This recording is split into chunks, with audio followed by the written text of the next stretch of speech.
सद्गुरुं शांतं सच्चिदानंद विग्रहं पूर्ण ब्रह्मपरानंदं ईशमाळंदी वल्लभं कृष्णाय वासुदेवाय हरये परमात्मने प्रणतक्लेशनाशाय गोविंदाय नमो नमः। आज या ठिकाणी जनजाती कल्याण आश्रम, संस्कार भारती, भारत भारती आणि राष्ट्रहित संवर्धन मंडळ या चतुर्विध परोपकारी समर्पित संस्थांच्या सहयोगानं आयोजित केल्या गेलेल्या गम मुळे स्मृती व्याख्यानमालेच्या तपपूर्तीच्या निमित्तानं हा विशाल विराट मनोज्ञ आणि हृदय आयोजित केलेल्या कार्यक्रमाचे मुख्य वक्ते आदरणीय आशिषजी शेलार, सर्व संस्थांचे कार्यकर्ते पदाधिकारी मान्यवर आणि रसिक श्रोतृवृंद यांचं सर्वांचं स्वागत, सर्वांना धन्यवाद प्रणाम। आशीर्वाद काय असतो? आशीर्वाद देण्याची माझी काही योग्यता नाही अशी माझी धारणा आहे, पण एक गोष्ट आहे की हा भाग्याचा असलेला महाराष्ट्र आणि हा भारत देश यांच्या भाग्यांच्या जे काही पैलू आहेत, ज्या काही कक्षा आहेत, त्या कक्षामध्ये मुख्य कक्षा म्हणजे या भारतीय आणि महाराष्ट्रीय समाजाला पूर्वीपासून उत्कृष्ट प्रकारचं संत मार्गदर्शन लाभलेलं आहे। या संतांचे आशीर्वाद कोणत्याही कार्याच्या सामाजिक सांस्कृतिक अन्य कार्याच्या यशस्वीतेसाठी घेणं आवश्यक असतं। म्हणून एक प्रतिनिधी म्हणून त्यांचे विचार थोडेसे आपल्या समोर प्रस्तुत करून आणि त्यात त्यांच्या आशीर्वादात माझी स्वतःची सद्भावना मिश्रित करून आपल्या पुढे ठेवण्याचा प्रयत्न करणार आहे। उद्याचा महाराष्ट्र अशी जी विचारधारा मुख्य वक्ते आपल्या पुढे मांडणार आहेत, याचा अर्थ इतकाच आहे की या चार संस्था जे कार्य करतात किंवा ज्या या महाराष्ट्रात या देशात ज्यांना निस्वार्थपणे काम करावं असं वाटत असतं, अशा भाग्यवानांचे समूह एकत्र येऊन ज्या वेळेला अशा प्रकारचे हे करतात, त्याचा हा उहापोह अशा प्रकारचा झाला पाहिजे, त्याला यश आलं पाहिजे। म्हणून उद्याचा महाराष्ट्र कसा असावा हे चित्र आपण यांच्या मुखातून ऐकणार आहोत। एक गोष्ट, आजचा महाराष्ट्र काय आहे हे बघण्याची आपल्याला सांगण्याची आवश्यकता नाही। सगळ्यांचा प्रत्यक्षाशी काय द्यावे हे प्रमाण हे तुकाराम महाराजांचं वचन आहे। पण गंमत अशी आहे की या महाराष्ट्राला संस्कृतीची, या महाराष्ट्राला सज्जनतेची, या महाराष्ट्राला सभ्यतेची, या महाराष्ट्राला सगळ्यांना सामावून घेण्याची एक सांस्कृतिक परंपरा पूर्वीपासून प्रज्वलितपणे विद्यमान अशा प्रकारची आहे। आणि आपण अगोदर जो कलाकारांचा सांस्कृतिक कार्यक्रम पाहिला, हेच आपल्याला संस्कृती दिसते। आज महाराष्ट्रात जे जे काही चांगलं आहे ते या संस्कृतीनं टिकवलेलं आहे अशी गोष्ट आहे। अगदी सामान्य माणसामध्ये विशेष गुणवत्ता काय असते इत्यादिकांचा परिचय आपल्याला या भारूड पोवाडे यामुळे अशा प्रकारचा होतो। आता मी खाली बसलो होतो त्यावेळेला एक चर्चा चालली होती। मुख्य वक्ते असं म्हणत होते की ऐकण्याची धारणा लोकांची मानसिकता फक्त अर्ध्या तासापर्यंत आहे, जास्त नाहीये, कारण लोकांना सगळं लाईटली लागतं आत्ता, अशी गोष्ट आहे। पण पूर्वी अगदी आमच्या काळात, तारुण्याच्या काळात सुद्धा एक एक कथा 6-6 तास चालायची, पण एकही श्रोता हलायचा नाही, मांडी सुद्धा हलवायची नाही, एकाग्र चित्ताने ऐकायची। गंमत अशी आहे, ऐकणाराची तयारी असते आणि बोलणारा जर त्या यात रंगविण्याची कला असली तर या दोन्ही गोष्टी असतात। परंतु ठीक आहे, अगदी थोडक्यात आणि चांगलं बोलणारे वक्ते आज लोकांना अशा प्रकारचं आवडतात, एक गोष्ट आहे। त्या दृष्टीनं थोडक्यात अगदी बोलायचं झालं तर कालचा महाराष्ट्र काय होता याबद्दल आपण जर विचार करायला लागलो तर आपल्याला दोन प्रकारांनी याचा परिचय देता येतो. एवढा थोडासा विषय मांडून मी आपल्या याच्याकडे वळतो. तेव्हा गंमत अशी आहे की एक ऐतिहासिक जे क्रांतिकारक लोक आहेत यांनी जे जे केलं आणि संतांनी जे जे काही केलं या दोन गोष्टी अशा प्रकारचं आहे. ईश्वर प्रेम आणि राष्ट्रप्रेम याची फार मोठी जोड अशा प्रकारची आहे आणि याचं पाठबळ देणाऱ्याला किंवा याच्यामुळे प्रगती करणारे जे लोक अशा प्रकारचे आहेत त्यांनी जे जे केलं आहे हा दोन्ही प्रकारचा इतिहास आहे. एक राष्ट्रीय क्रांतिकारांचा इतिहास आहे आणि एक समाजाला घेऊन चालणाऱ्या संतांचा इतिहास आहे. आणि या दोन इतिहासाच्या अनुषंगानंच या चार संस्था अत्यंत वनवासी लोकांच्या पासून सगळ्या प्रकारच्या लोकांना सहाय्य करण्याचं एक पवित्र कार्य करीत आहेत. त्यांना धन्यवाद द्यावेत. तेवढे थोडेच अशा प्रकारचं आहे. पूर्वीचा इतिहास असा होता. आपण जे सांस्कृतिक गीतं वगैरे ऐकले त्यात संतांचं आहे, त्यात पवाडे आहेत, त्यात सगळं आहे आणि यामध्ये त्या लोकांनी जे जे काय केलं ते आपल्यासोबत चित्र आहे.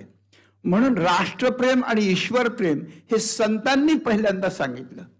अगदी पूर्वीचा काळ इथून मागे जर आपण गेलो सिंहावलोकन जर अशा प्रकारचं केलं तर त्या सिंहावलोकनामध्ये जगद्गुरु तुकाराम महाराज आणि छत्रपती शिवाजी महाराज यांचं परस्परात असलेलं प्रेम, सौजन्य, श्रद्धा या गोष्टी पाहिल्या तर यांच्या दोघातून या दोन गोष्टी आहेत. म्हणून आज महाराष्ट्र संत आणि छत्रपतींचं नाव घेतलं की सर्वांचं हृदय भरून येतं. सगळ्यांचे अंतःकरण प्रफुल्लित होतात, डोळ्यात अश्रू येतात. अशा प्रकारचं त्यांनी किमया करून ठेवली आहे. आणि त्याही अगोदर संत परंपरा जिथून सुरू झाली त्या वेळेला नाथ पंथातून निवृत्तीनाथ ज्ञानेश्वर माऊली हे ज्या वेळेला आले त्यांनी पण ही गोष्ट जपली आणि निरनिराळ्या प्रकारे ही गोष्ट ही केली. महाराष्ट्रीय मन, महाराष्ट्रीय माती आणि महाराष्ट्रीय भाषा या तीन प्रकारांना भारावून टाकणारा एक अभौतिक, अलौकिक, अप्रतिम ग्रंथ निर्माण झाला. त्याचं नाव ज्ञानेश्वरी. त्या ज्ञानेश्वरीचे शेवटी पसायदान झाल्यानंतर ज्ञानेश्वर माऊलींनी हा ग्रंथ कुठे निर्माण झाला याबद्दल वर्णन करताना महाराष्ट्राची शासन व्यवस्था, महाराष्ट्राची सांस्कृतिक व्यवस्था, महाराष्ट्राची श्रद्धास्थानं आणि त्यामुळे समाजाची होणारी जडणघडण याबरोबर अगदी थोडक्यात पण अत्यंत मार्मिक वर्णन केलेलं आपल्याला दिसतं. ते म्हणतात ऐसे युगी परी कळी आणि महाराष्ट्र मंडळी. महाराष्ट्र शब्द एकदाच आलेला दिसतो ज्ञानेश्वरीत, पण तो अशा बहारदारीनं आलाय महाराष्ट्र मंडळी, महाराष्ट्र मंडळात. मंडळात म्हणजे वलयात, मंडळात म्हणजे राज्यात महाराष्ट्र अशा प्रकारचं आहे. तर या महाराष्ट्रात मंडळात कलियुगाच्या ठिकाणी महाराष्ट्र मंडळी श्री गोदावरीच्या कुली दक्षिणलिंगी, दक्षिण भारतात हा प्रसंग घडला. ज्ञानेश्वरीचं निर्माण झालं नेवाशाला. तो भाव किंबहुना ते भाग्य महाराष्ट्राच्या नगर जिल्ह्याच्या वाट्याला आलं.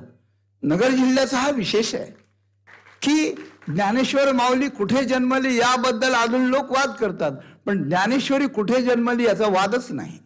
ती नेवाशालाच जन्मली आणि त्या नेवाशाच्या क्षेत्राचं वर्णन, महाराष्ट्राचं वर्णन आणि त्यातल्या त्यात दक्षिण भारतातल्या असलेल्या महाराष्ट्राचं वर्णन असं तिथे त्या ठिकाणी सांगितलं. त्रिभुवनैक पवित्र अनादि पंचक्रोश क्षेत्र जेथ जगाचे जीवनसूत्र श्री महालया असे.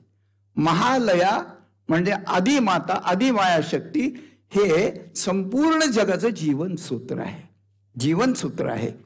परमात्मा श्रीहरी जरी असला तरी त्या ठिकाणी माया कार्य असलेल्या या जगामध्ये माणसानं जीवन कसं जगावं हे सगळं माणसाला शिकता येतं. असं महालया हे जीवनसूत्र जिथे अशा प्रकारचं आहे त्या ठिकाणी काय झालं तर त्या ठिकाणी असं झालं न्यायाते पोषी क्षितिषु श्री रामचंद्र तेथ यदुवंश विलासू जो सकळ कला निवासू न्यायाते पोषी क्षितिषू श्रीरामचंद्र. या संस्थांचे जसे जसे वेगळे वेगळे उद्देश आहेत, त्यांचे त्यांचे एक विभाग आहेत आणि त्यांची त्यांची नावं आहेत. हे जसं आहे ना त्याप्रमाणे महाराष्ट्राचं जे वैभव आहे ते कशात विभागलेलं असतं याचा हा विचार आहे. तर यदुवंश विलासू, जगामध्ये भगवान श्रीकृष्णांच्या सारखा महापुरुष झाला नाही, होणार नाही अशी गोष्ट आहे. त्या वंशात जन्मला, त्या वंशाचं विलसन करणारा यदुवंश विलासू जो सकळ कला निवासू. कलेचं प्रेम हे रसिकांच्या मध्ये असलंच पाहिजे. त्याच्यातूनच अध्यात्म, त्याच्यातूनच भक्ती, त्याच्यातूनच समाजसेवा, त्याच्यातूनच राष्ट्रीय एकात्मता निर्माण होते. कला ही साधी वाटली तरी साधारण नाही, तर सगळ्या कलांचा निवास आहे. कोण? न्यायाने पोषण करणारा क्षितिश आहे. क्षितीचा ईश म्हणजे राजा आहे. शासन चांगलं असलं तर प्रजा सुखी राहते, तर संस्कृती जगते, तर मानवता जोपासते, नाहीतर जोपासत नाही, ती रसातळाला जाते. म्हणून हा क्षितिश न्यायाला पोषणारा आहे, कलेचा निवास आहे. हा सगळे कलावंत, मोठे मोठे विद्वान आणि कलावंत या रामदेव रायाच्या पदरी त्यावेळेला होते. म्हणून थोडक्यात मार्मिक वर्णन अशा प्रकारचं केलेलं आहे. आणि हेच वर्णन या नगरचे एक सुपुत्र होऊन गेले, आपल्याला नाव माहिती असलं तर बघा, रा पांगारकर. अत्यंत मोठे इतिहास संशोधक होते, संत इतिहास त्यांनी लिहिला. आणि त्यांनी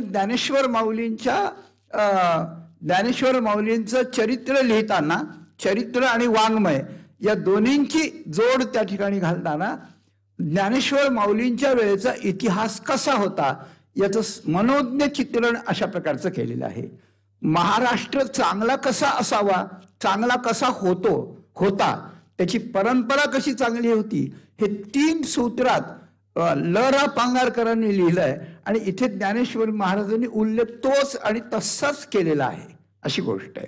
तर पहिली गोष्ट अशी आहे की धर्माला, मानवतेला, समाज जीवनाला स्वतःचा जीव ओतून टाकलेला, न्यायानं चालणारा अशा प्रकारचा राजा असावा लागतो. 3 गोष्टी सांगितल्या. त्या 3 गोष्टी अशा आहेत की राजकुलामध्ये विद्वानांना सन्मान असला पाहिजे.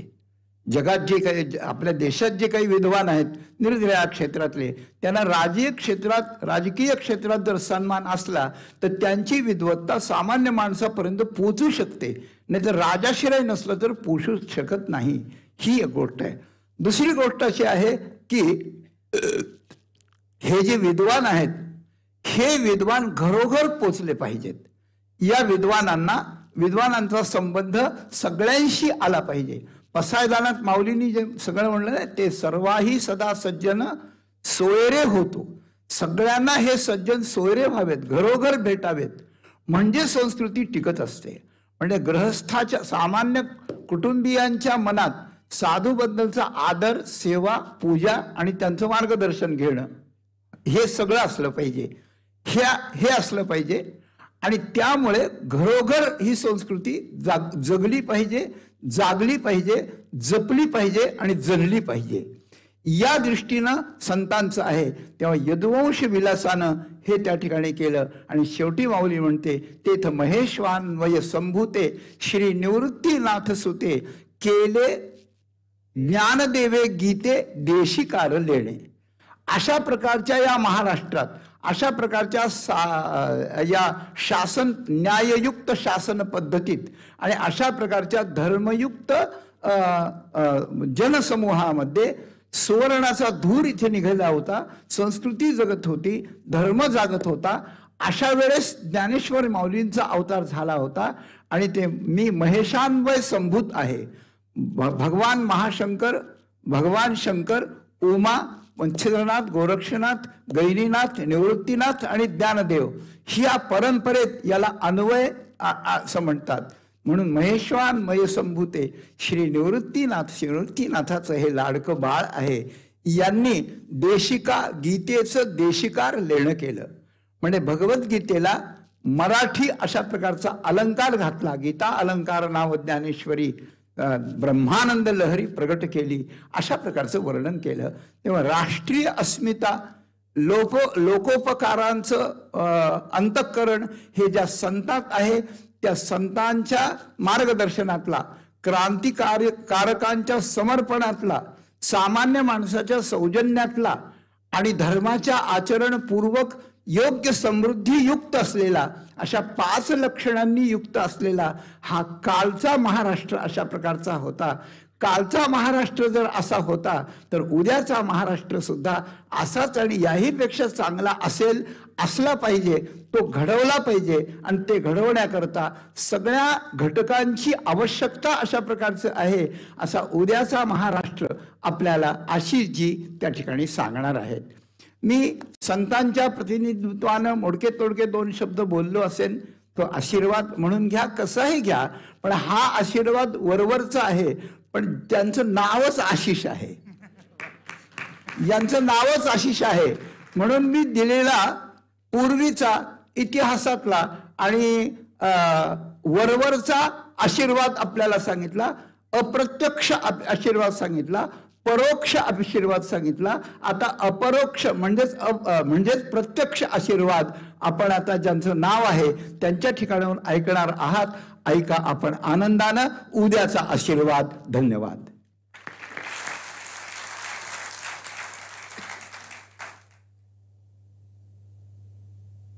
मुकुंद काकांनी आपल्या वक्तव्यामधनं कालचा महाराष्ट्र आपल्या डोळ्यांसमोर उभा केला आणि त्यांच्या मनामध्ये जो उद्याचा महाराष्ट्र आहे, जी अपेक्षा त्यांनी व्यक्त केली, मला असं वाटतं की त्यांनी सभागृहाला आणि आम्हा कार्यकर्त्यांना दिलेल्या आशीर्वादाने त्या उद्याचा महाराष्ट्र त्यांच्या मनातला आम्ही उभा करण्यात सक्षम होऊ, आणि याबद्दल मला नक्कीच खात्री आहे. त्याकरता त्यांचे आशीर्वाद आम्हाला लाभलेले आहेत. धन्यवाद काका. खरं तर धन्यवाद मानायचे नाही आहेत, मला तुमच्या ऋणातच राहणं चांगलं वाटतं. श्रोते हो, खरं तर आभार प्रदर्शन हे कार्यक्रमाच्या शेवटी असावे असा कार्यक्रमाचा संकेत आहे. परंतु यानंतर आपण जे व्याख्यान ऐकणार आहोत त्याची परिणामकारकता राखता यावी म्हणून या संकेतात थोडासा बदल करत आहोत, तो क्षम्य असावा. कार्यक्रमाचे आभार प्रदर्शन करण्यासाठी जनजाती कल्याण आश्रम अहमदनगरचे सचिव डॉक्टर निळकंठजी ठाकरे यांना मी व्यासपीठावर आमंत्रित करतो. डॉक्टर ठाकरे.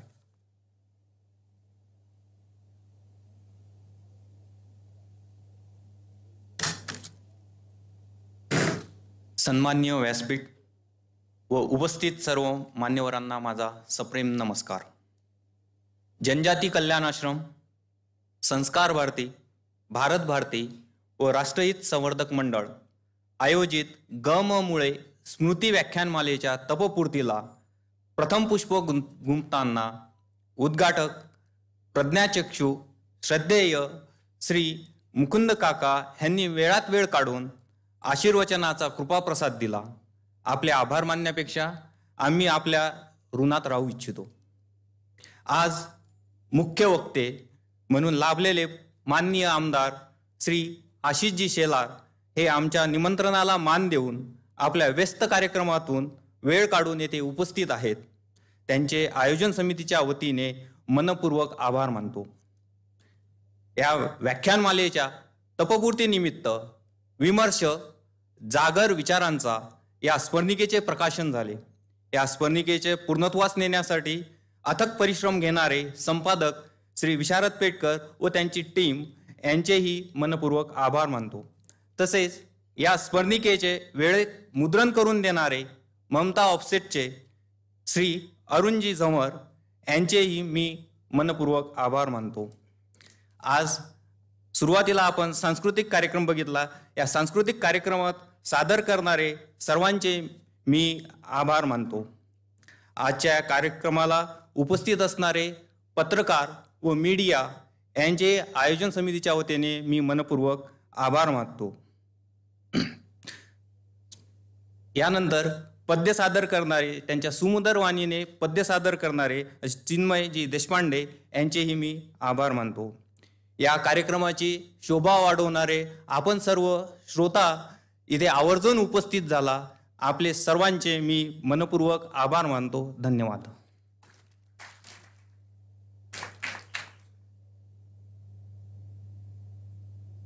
धन्यवाद डॉक्टर ठाकरे. आता मी चिन्मयजी देशपांडे यांना वैयक्तिक गीत सादर करण्यासाठी मंचावर आमंत्रित करतो. त्यानंतर आपले आजचे प्रमुख वक्ते माननीय आमदार आशिषजी शेलार स्लिप ऑफ टंग यांनी उद्याचा महाराष्ट्र या विषयावर सभागृहात संबोधित करावे ही त्यांना विनंती. आणि त्यानंतर श्री ओंकार देऊळगावकर यांचं पसायदान सादर होईल आणि कार्यक्रमाची सांगता होईल.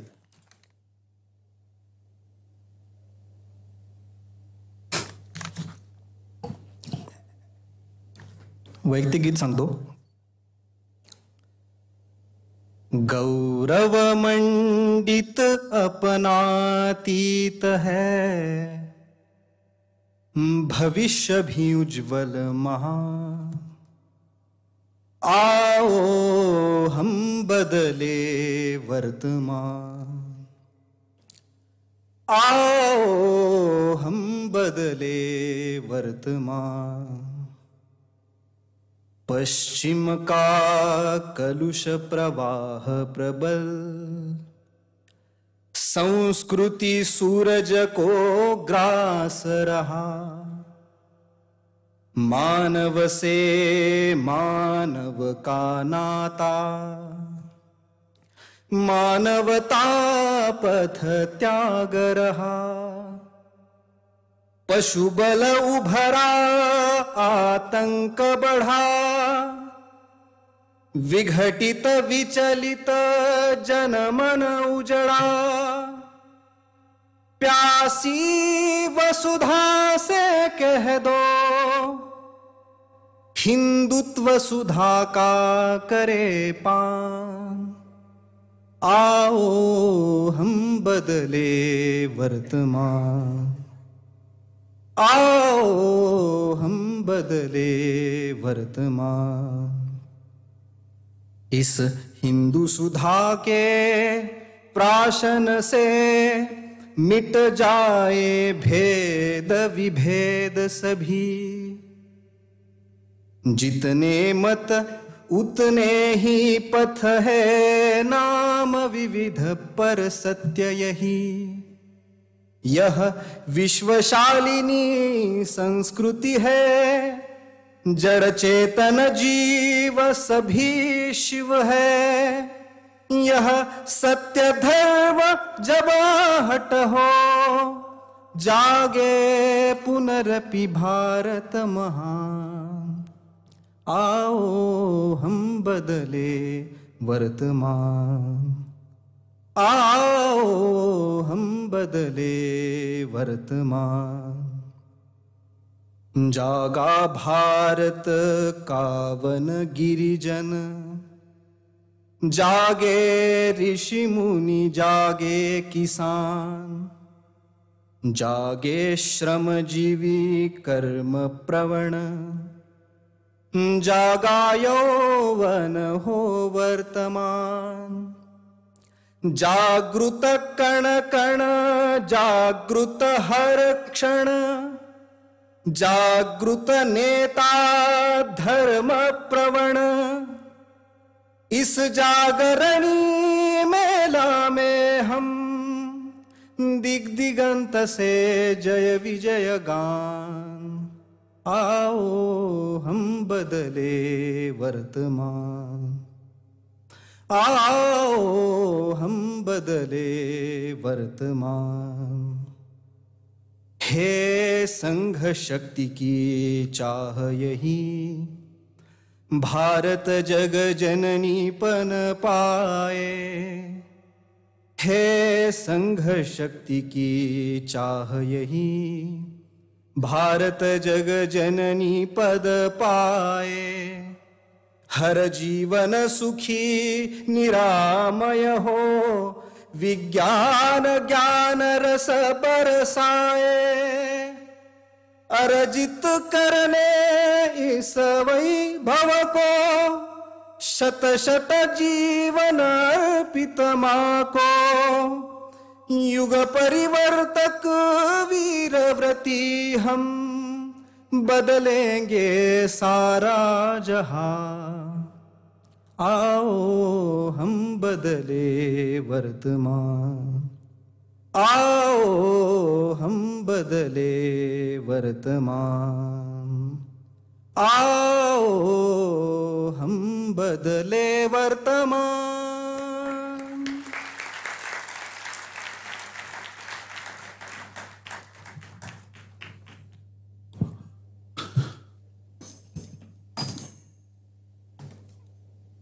आओ हम बदले वर्तमान, त्याचा राजकीय अर्थ आज मी घेत नाही, न तर महाराष्ट्राच्या राजकारणाच्या दृष्टीने काहीतरी अर्थ निघेल. जनजाती कल्याण आश्रम संस्कार भारती राष्ट्रहित संवर्धक मंडळ भारत भारती नगर आयोजित गम मुळे स्मृती व्याख्यानमालेच्या या तपपूर्ती समारोहात उपस्थित असलेले प्रज्ञाचक्षू मुकुंद काका, या ठिकाणी उपस्थित असलेले श्री प्रशांतजी, ॲडव्होकेट दीपकजी शर्मा, चेतनजी जग्गी, किशोरजी गांधी, उपस्थित बंधू भगिनी. मुकुंद काकांनी आशिषचा अर्थ सांगितला आणि मला लगेच एक गोष्ट आठवली. एका कवीने लिहिलंय, आशीष का मोल होता बहुत है, आशीष का मोल होता बहुत है, देता नहीं कोई अंतःकरण से.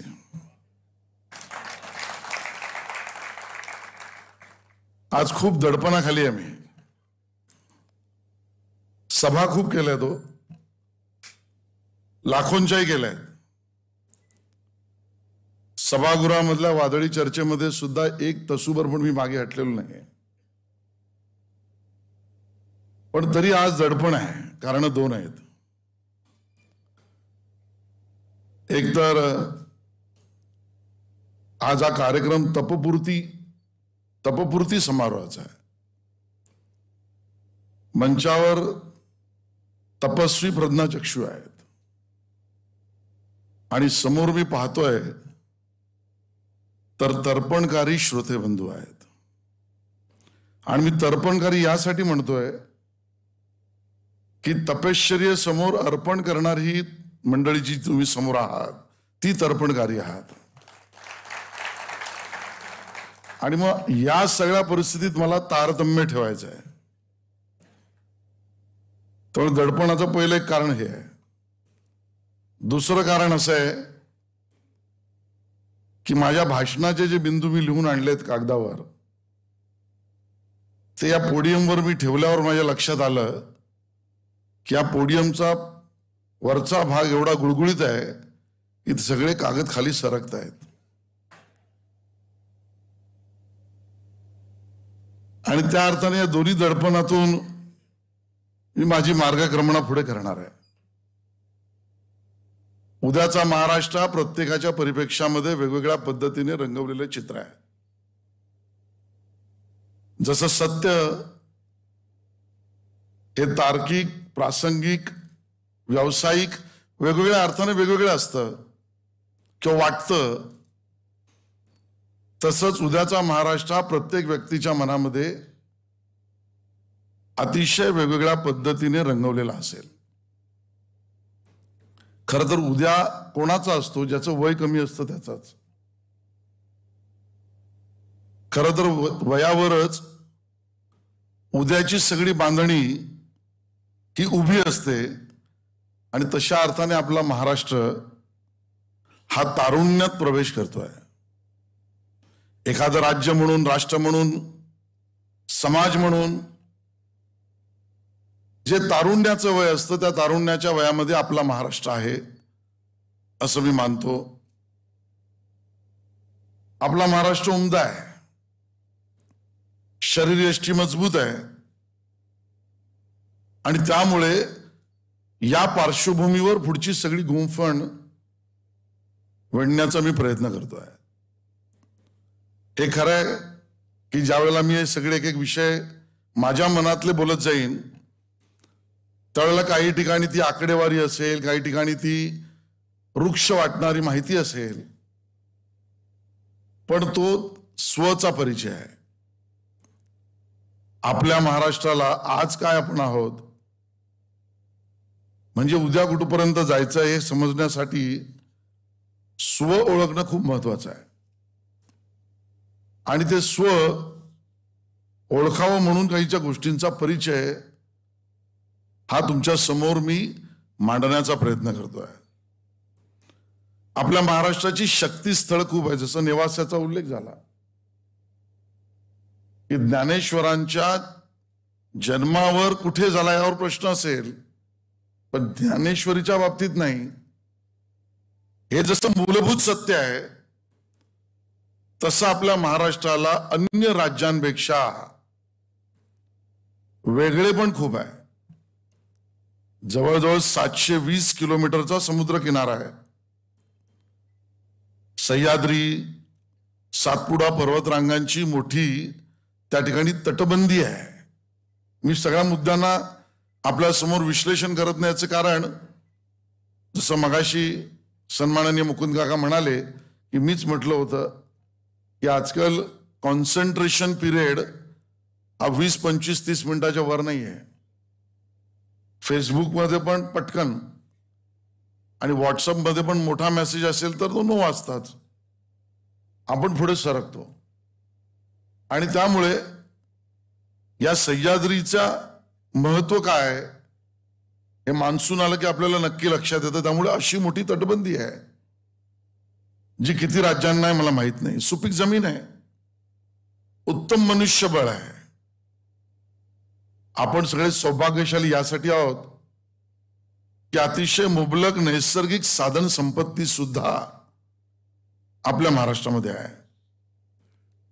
दर्जेदार शिक्षण व्यवस्था राज्यातील अशी आहे की ती अन्य राज्यांमध्ये कदाचित कमी असेल, उशिरा सुरू झाली असेल, अशी दर्जेदार शिक्षण व्यवस्था आहे.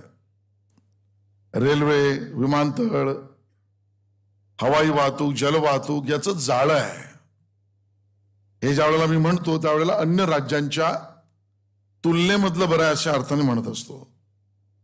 आणि ज्याचा उल्लेख मगाशी सन्माननीय मुकुंद काकांनी केला तो म्हणजे कला, लोककला, नाटक, संस्कृती, भाषा, इतिहास याची समृद्धी सुद्धा आहे.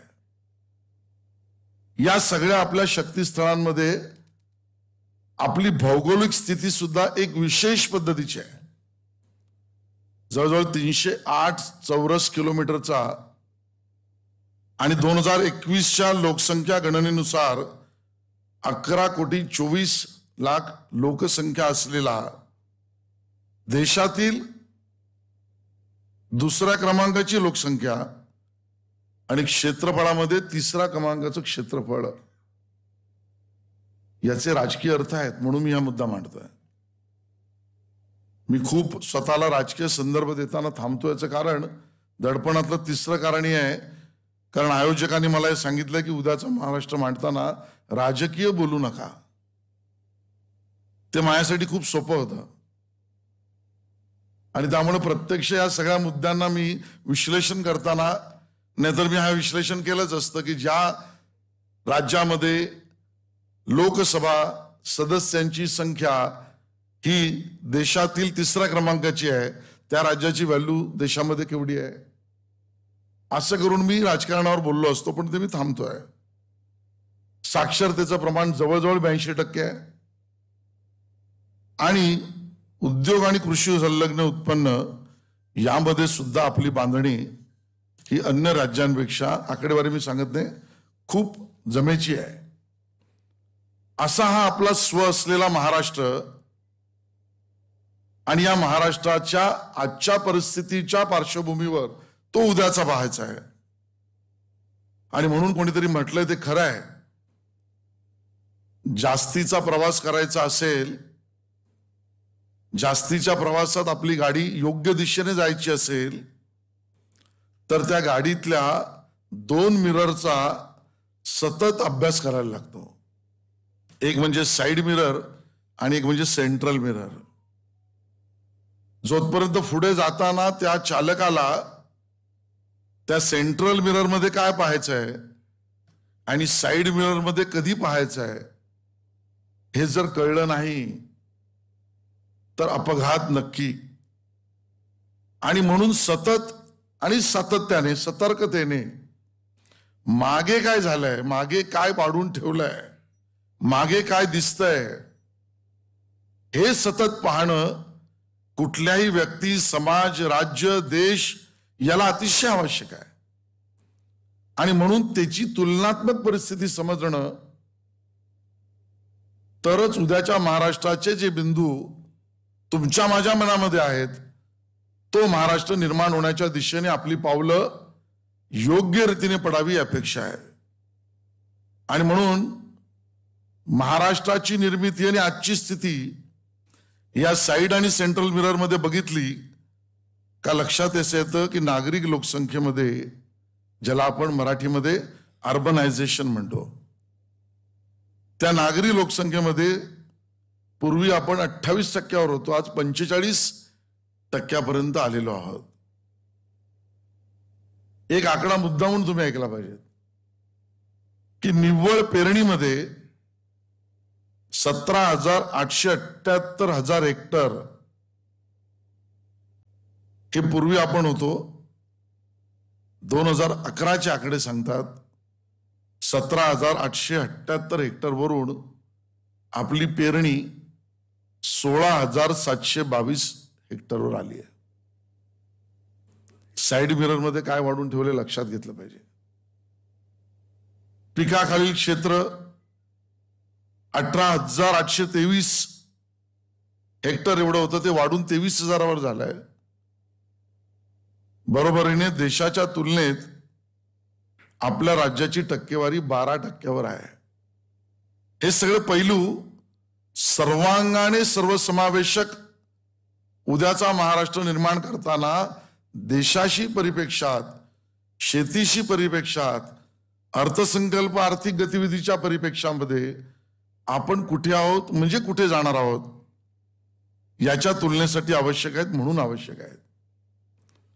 अगदी सिंचन क्षमता खरं तर 2001 पासून सरकारने टक्केवारी देणंच बंद केलेलं आहे, पण तरी ती काही आपल्याला फार आनंद देणारी सिंचन क्षमता आपण वाढवली असं चित्र नाहीये. 2001ला LPG गॅस धारकांची संख्या आपल्याकडे 29.7% होती.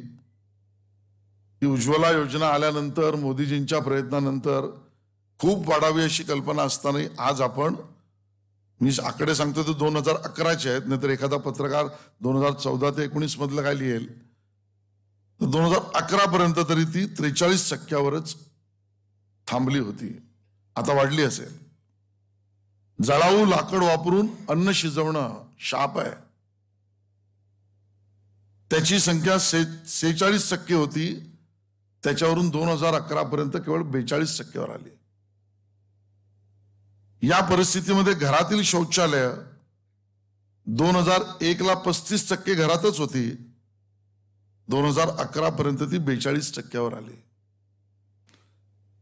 शौचालय नसलेल्यांची संख्या 2001 मध्ये 64% होती, 11 पर्यंत ती केवळ 46%वर आली. बँक सुविधेचा वापर करणारी लोक 2001 मध्ये 48% आपल्या महाराष्ट्रात होती, 11 पर्यंत केवळ 68%वर आली. या आकड्यातनं मी आपल्याला सांगू इच्छितो की टीका करणाऱ्यांनी किती केली पाहिजे, लोकशाही आहे, पण आमच्या लाल किल्ल्यावरून देशाचा असा कसा पंतप्रधान की तो देशाला संबोधित करताना शौचालयाच्या निर्मितीचं लक्ष ठेवतोय.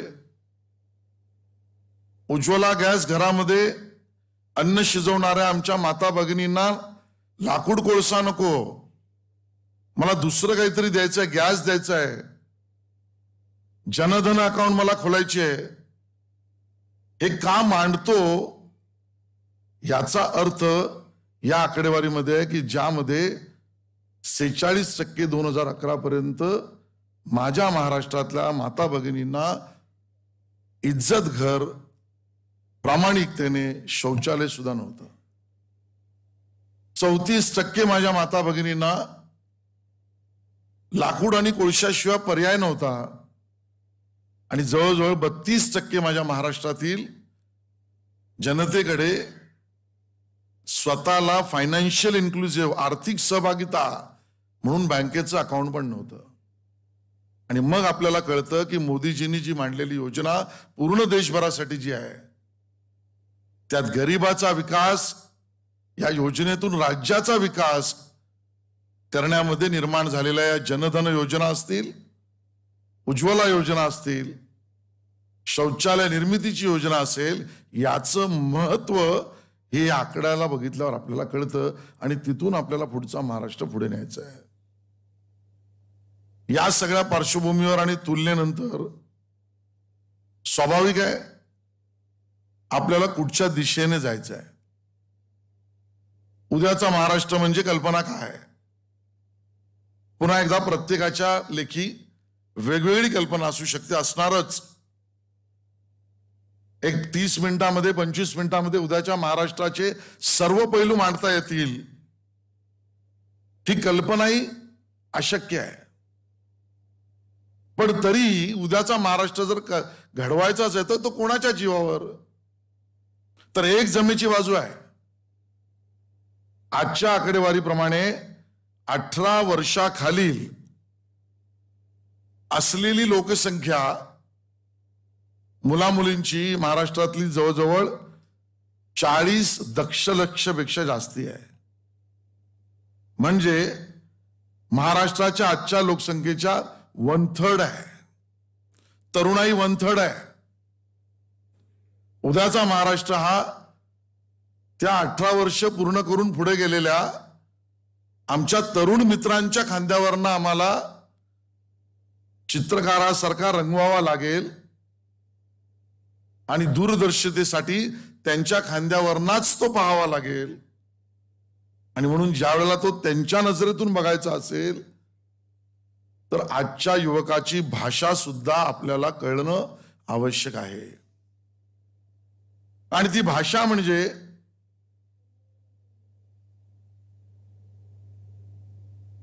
म्हणजे सुद्धा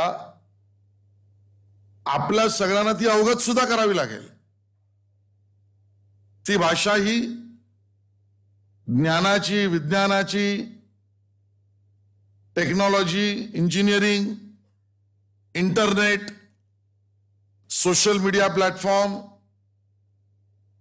इंटरनेट बेस्ड कम्युनिकेशन या पद्धतीची भाषा आहे. त्यामुळे सर्वात प्रथम तर उद्याचा महाराष्ट्र ज्या दिशेने न्यायचा आहे त्यावेळेला आपल्याला आपल्या असलेल्या मनुष्यबळाच्या आजच्या सवयी आणि भाषा याचा संपूर्णतः अवगत ज्ञान केल्याशिवाय आपण करूच शकणार नाही. हातामध्ये जग आलं आजच्या युवकात. कोणीतरी त्यावेळेला ऍडव्हर्टाइजमेंट केली होती की कर लो दुनिया मुठ्ठी में. पण आज जर आपण नीट पाहिलं तर लक्षात असेल की खरंय ना होय. आज हातात असलेला तो मोबाईल, त्याच्यात असलेलं इंटरनेट कनेक्शन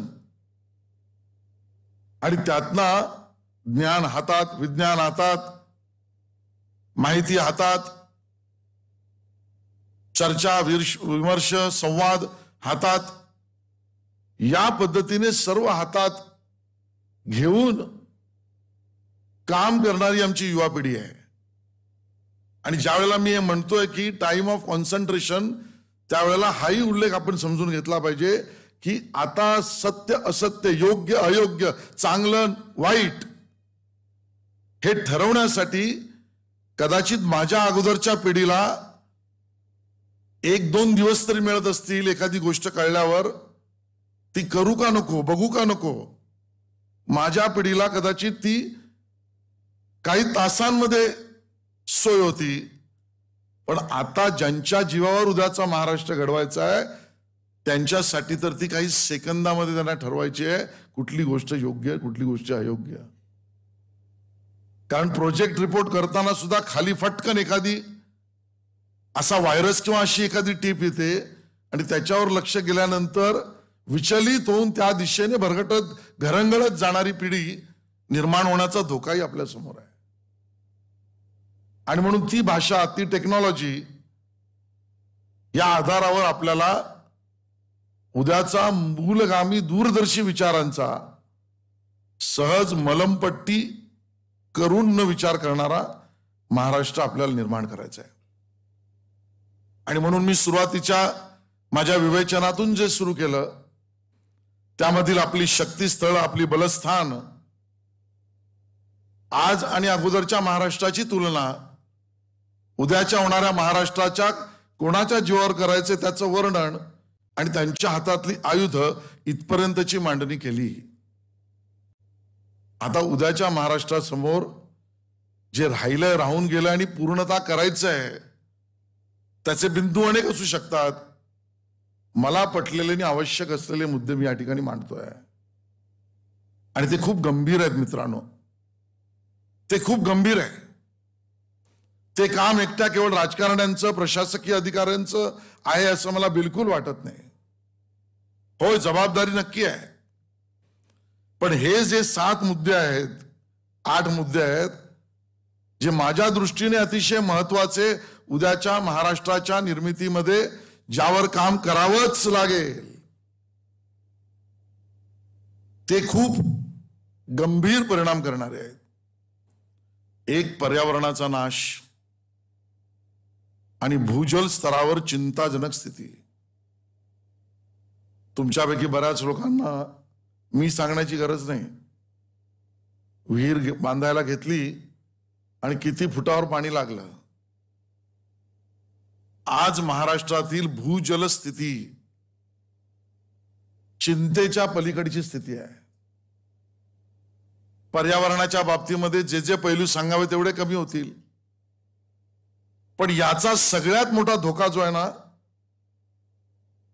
त्याचा नकारात्मक परिणाम आमच्या स्त्रियांच्या आयुष्यावर होतोय. हे अतिशय गंभीर आहे.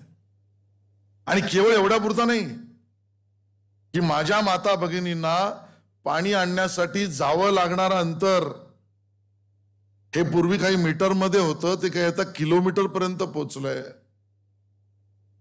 त्याचा त्यांच्या आयुष्यावर आणि आरोग्यावर परिणाम होतोय.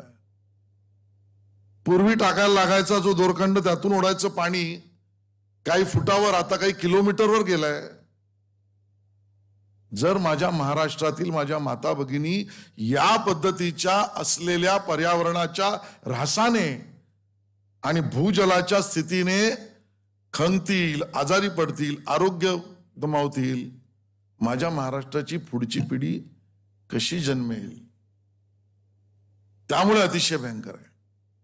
उद्याचा महाराष्ट्र ज्या मूल्यांवर, ज्या कामांवर आणि कार्यक्रमांवर आपल्याला करायचं आहे, त्यामध्ये आमच्या युवा शक्तीला वाया जाऊ देता कामा नये, याचा दुसरा विचार करायचा आहे. युवा शक्तीला वाया जाता कामा नये असं म्हणताना आपण रोज पाहतो ग्रॅज्युएट्स, पदवीधरांची रोज माळ निघते आणि तो पदवीधर तीच नोकरी पाहतोय. त्याला हे समजवावं लागेल की तू नोकरीच्या शोधात आहे, तुला नोकरी नाही मिळत, पण दुसऱ्या बाजूला कौशल्य विकसित असलेल्या कामांना व्यक्ती मिळत नाहीत. आणि त्यामुळे कौशल्य आधारित शिक्षण, ज्याचा उल्लेख आमच्या नॅशनल एज्युकेशन पॉलिसीमध्ये आहे, जोपर्यंत ती मनस्थिती आजच्या आपल्या पिढीला आणि उद्याच्या येणाऱ्या पिढीमध्ये त्याचं इन्कल्केशन, त्याचा प्रवाह आम्ही करू नाही शकलो, तर तो उद्याचा युवक त्याच मनस्थितीमध्ये बँकेत, सरकारी नोकरीचा विचार करील आणि कौशल्य विकसित शिक्षणाकडे न वळल्यामुळे ती युवा शक्ती, ज्याचा उल्लेख मी 40 दशलक्षपेक्षा जास्त, त्यातली 10% जरी इकडे तिकडे सरकली, संस्कृती विरहित, राष्ट्रविरहित अशा मार्गावर गेली, तर त्याचे दुष्परिणाम मी वेगळे सांगण्याची आवश्यकता नाही. आणि म्हणून दुसरा मुद्दा हा आहे. तिसरा मुद्दा मी त्यात मांडला, सरकारी नोकऱ्या बँकेच्या नोकऱ्या, अन्य नोकऱ्या, याचं त्याच्या डोक्यावर असलेलं भूत महत्व सुद्धा आहे ते कमी करावं लागेल. नाहीतर लग्नाच्या अडचणीपासून सगळ्या व्यवस्था निर्माण होतील. चौथा अतिशय महत्वाचा मुद्दा मित्रांनो, गावाचे होणारे बकाल शहरीकरण. मी पाहतोय शहरीकरणाचे नियम नियमावली यापेक्षा झाले म्हणून शहरीकरण, आणि त्या बकाल शहरीकरणाचा सगळ्यात वाईट परिणाम म्हणजे पर्यावरणाचा तर आहेच, पण आपण नीट जर विचार केला तर आपल्या कुटुंब व्यवस्थेवर त्याचा परिणाम होतोय. ज्या वेळेला माझ्या स्त्रियांच्या आरोग्यावर परिणाम होणारी पर्यावरणाची स्थिती असेल, माझ्या युवकांना योग्य दिशा मिळणारं शिक्षण कौशल्याधारित नसेल, आणि कौटुंब व्यवस्था जर अशा बकालीकरणामुळे त्रस्त होणार असेल, तर माझा उद्याचा महाराष्ट्र काय असेल. आणि म्हणून यावरचा उद्याचा महाराष्ट्र निर्माण करणं, त्याचं काम अतिशय महत्वाचं आणि गंभीर आहे. पाचवा मुद्दा सुद्धा अतिशय महत्वाचा आहे, ज्याचा उल्लेख सन्माननीय मुकुंद काकांनी केला, की आमची सामाजिक सांस्कृतिक चळवळ अस्त होत चालली हो, अस्त होत चालली. खेड गाव एक युनिट मानून पूर्वी आमच्याकडे त्या गावच्या मंदिराचा कळस हा गावच्या पाटलाच्या वर असला पाहिजे. ज्या दिवशी गावच्या पाटलाच्या घराची उंची ही गावातल्या माझ्या कळसापेक्षा उंच झाली, त्रास तिकडे सुरू झाला. माझ्या गावातल्या असलेल्या नाक्यावरच्या टपरीचा उजेडाचा प्रकाश माझ्या युवकाला माझ्या गावातल्या मंदिराच्या पणतीपेक्षा जास्त आकर्षित करेल. आमच्या गावाचा ऱ्हास उद्याच्या महाराष्ट्राचं कारण बनेल. आणि म्हणून ही सामाजिक आणि सांस्कृतिक चळवळ जी आज या ठिकाणी गममुळे व्याख्यानमालेतनं सुरू आहे, अशा चळवळींचा प्रचार प्रसार आणि विस्तार उद्याच्या महाराष्ट्राची आवश्यकता आहे. सहावा मुद्दाही आपण सहज घेतो, पण माझ्या लेखी त्याचं महत्व खूप जास्त आहे. ती म्हणजे आपली बदललेली खाद्य संस्कृती. मला त्याचं वर्णन करण्याची आवश्यकता नाही. काय आरोग्यावर परिणाम होऊन आपण स्वतःवर घेतलेत मी विश्लेषण करण्याची आवश्यकता नाही, रोगांची नावही सांगण्याची आवश्यकता नाही.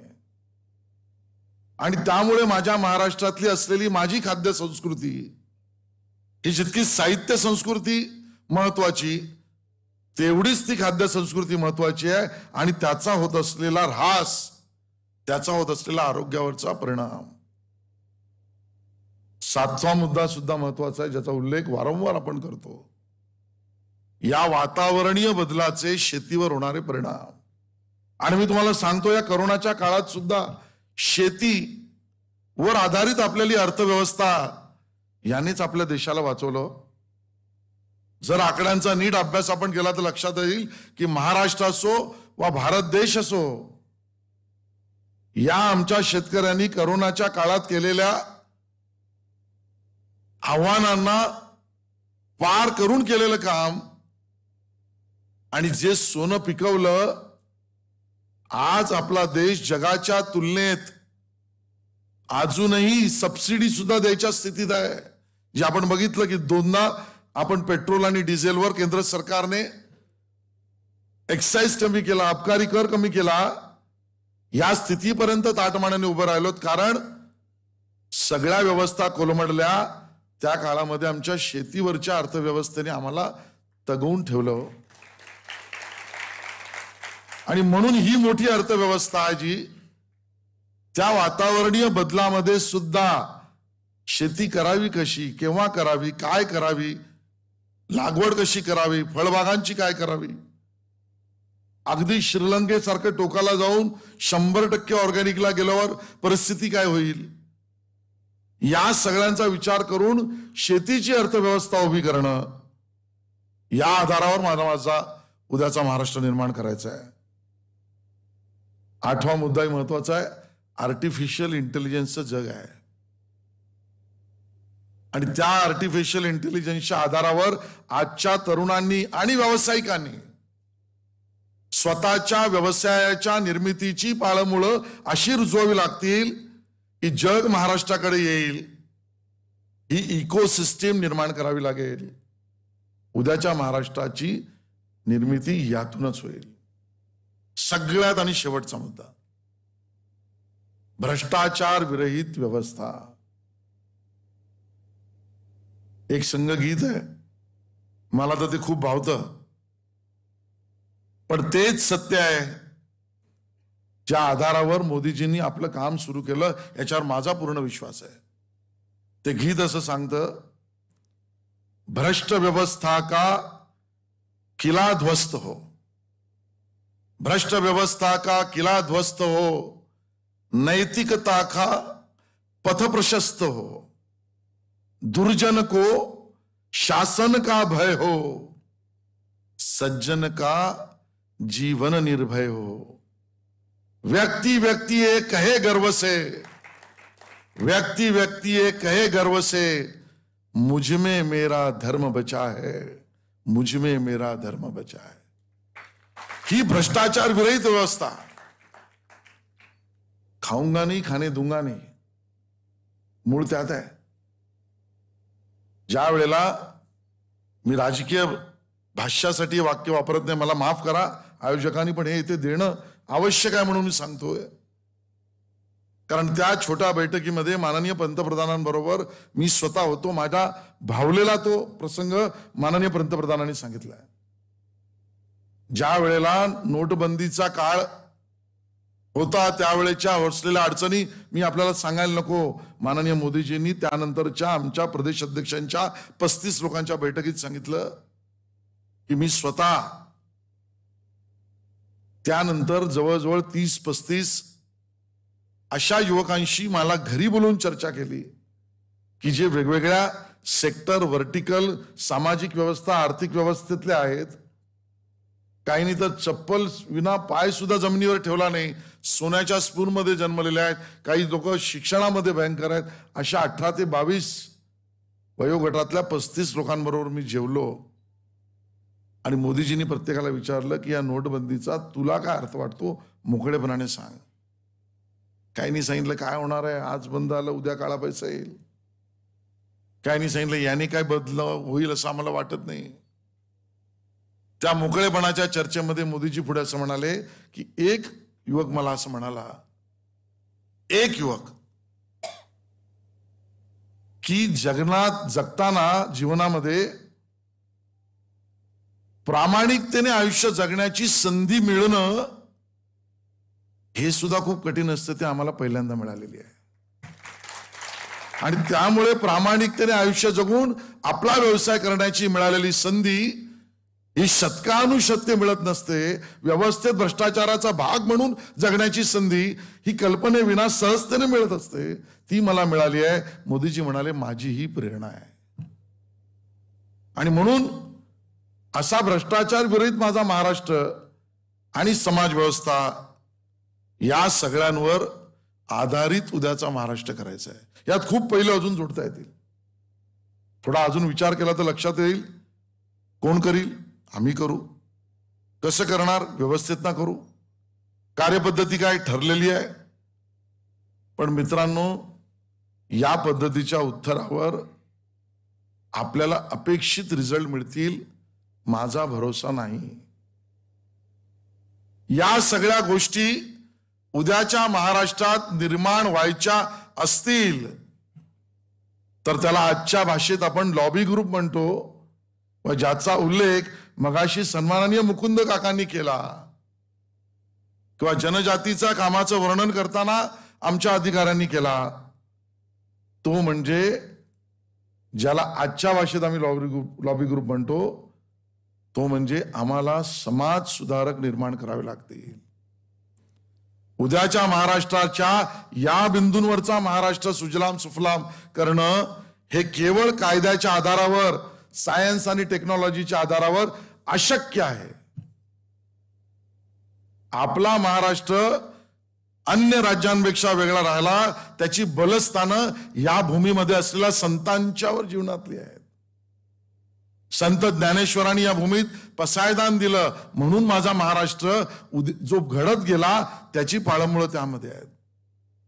तुकाराम महाराजांनी काय खावे काय कसं राहावे याचं सुद्धा आम्हाला ज्ञान दिलं. माझ्या दृष्टीने तेही समाज सुधारकच आहेत. संत नामदेवांनी प्राण्यावर दया कशी करावी ही मूल्य आम्हाला जगाला शिकवली. समाज सुधारक मला संत नामदेवांमध्ये दिसतो आणि संत रामदासांमध्ये सुद्धा सज्जना भक्ती पंथेची जावे ही जगवण्याची पद्धत दिली आहे. म्हणून सगळा माझा पुढचा इतिहास खरा निघालेला आहे. यातना मी ज्योतिबा फुले सावित्रीबाई फुले यांनी केलेलं स्त्री शिक्षण आणि स्त्री समानतेचा सुधारणा बाजूला नाही करू शकत. आणि छत्रपती शाहू महाराजांनी सामाजिक समरसतेचा आणि डॉक्टर बाबासाहेब आंबेडकरांनी एका अर्थाने समता स्वतंत्रता बंधुत्वता आणि छत्रपती शिव महाराजांनी आपल्याला दिलेला स्वाभिमान ही समाज सुधारणेची नीट विचार केलात तर एक एक अंग आहेत. या सगळ्या गोष्टी ज्या मी अगोदर मांडल्या या निर्माण व्हायच्या असतील तर माझ्यासारख्याच्या मनात प्रश्न निर्माण होतो की आता समाज सुधारक कुठे आहे. आता समाज सुधारक कोणाला म्हणायचं आहे. आमच्या लेखकांना कवींना मला अपमान नाही करायचा पण साहित्य संमेलनातली भाषणं ऐकली का या सगळ्यावर त्यांचा विचार प्रतिगामी आहे मूलगामी आहे का तो एका विचारधारेच्या केवळ प्रचारासाठीच आहे. आता कुलगुरू पदावर जो कोणी असेल व्यक्तिशः ठिकाणी त्याला समाज सुधारणेचा एक लॉबी ग्रुपचा मी भाग व्हावं असं वाटतं का आता येणारी मला राज्यसभा पहिल्यांदा मिळावी. आता असलेले आमचे संपादक मंडळी यामध्ये केवळ एका विचारधारेच्या विरोधात लिहिण्याचा स्वानंद घ्यायचा आहे का माझ्या महाराष्ट्राला संपूर्ण विकसित करण्यामध्ये मनुष्य निर्माण हे सगळ्यात महत्वाचं काम आहे. ते निर्माण करणाऱ्या विचारधारेचा सुद्धा विश्लेषण नीट करायचं आहे का नाही करायचंय. आणि म्हणून मी शेवटला एकच वाक्यात ज्या बिंदूंच्या आधारावर सुख शांती समृद्धीचा मला उद्या महाराष्ट्र करायचा आहे त्या सगळ्या 9 बिंदूंवर काम करण्यासाठी प्रेरणा देणारा आमचा समाज सुधारकांची फळी ही असणार आहे का ती कशी निर्माण होईल याच्या विचारांचा उलगडा कोडं तुम्ही आणि मी मिळून सोडवावं एवढ्यावरच माझं व्याख्यान इथे संपवतो. धन्यवाद. जय हिंद. जय महाराष्ट्र.